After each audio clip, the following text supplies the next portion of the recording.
Hello viewers! Does your car struggle when you press the throttle, making accelerations anything but a pleasant experience?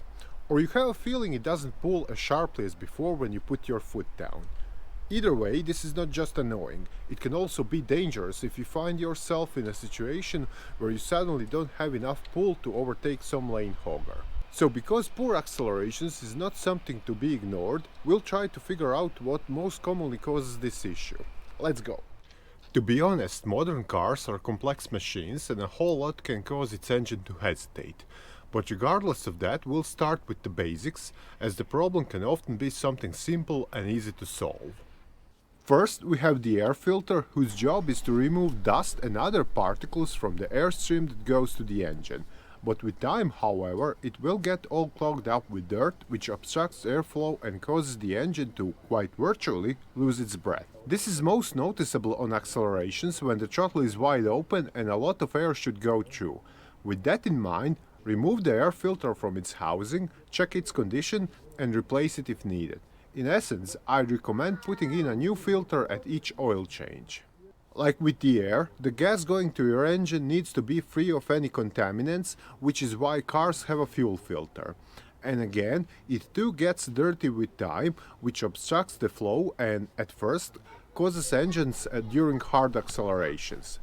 Basically, when you put your foot down, a lot of air rushes into the engine, and a matching amount of fuel is needed. And that won't be possible if the fuel filter is clogged. Moreover, such a filter will put additional strain on the fuel pump, potentially causing premature failure.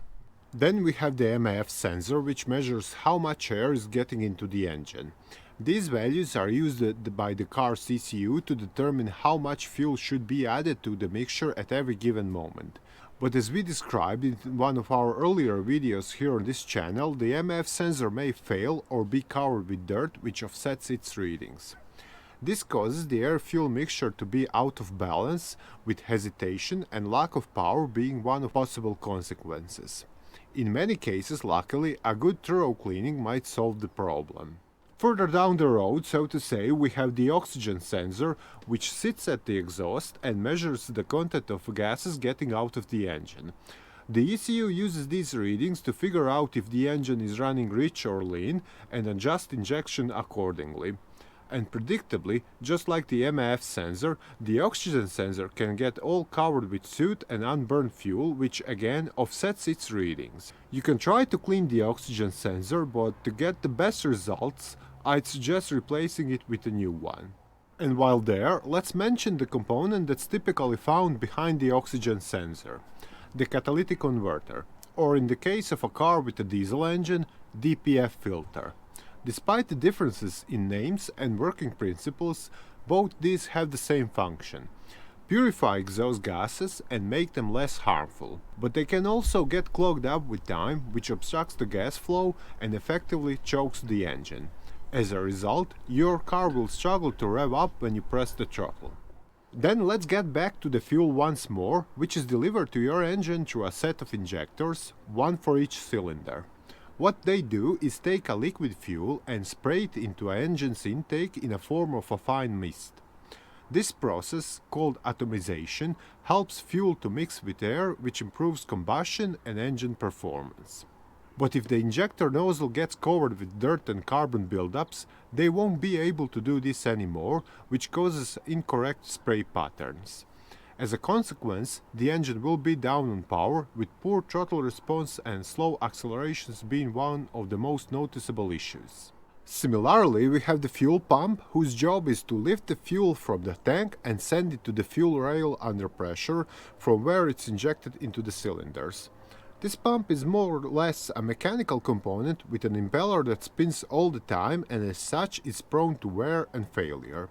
If this happens, the engine will not get enough fuel, which initially will be most noticeable at higher loads. You can find out more about the fuel pump issues and the ways to test it in a separate video right here on our channel. Next, we have the spark plugs, whose only job is to ignite the air-fuel mixture once it's compressed inside the cylinder. And most of the time, they'll do this flawlessly, causing no issues whatsoever.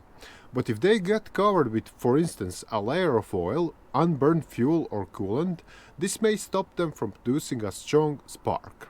Now obviously replacing the spark plugs is only a part of the solutions, as you still have to figure out what to fold them up in the first place. Also keep in mind that spark plugs do wear out with time, which is why they need to be replaced on a regular basis. In addition, there is one thing that's often overlooked when diagnosing performance issues: engine compression, or the lack of it to be more precise.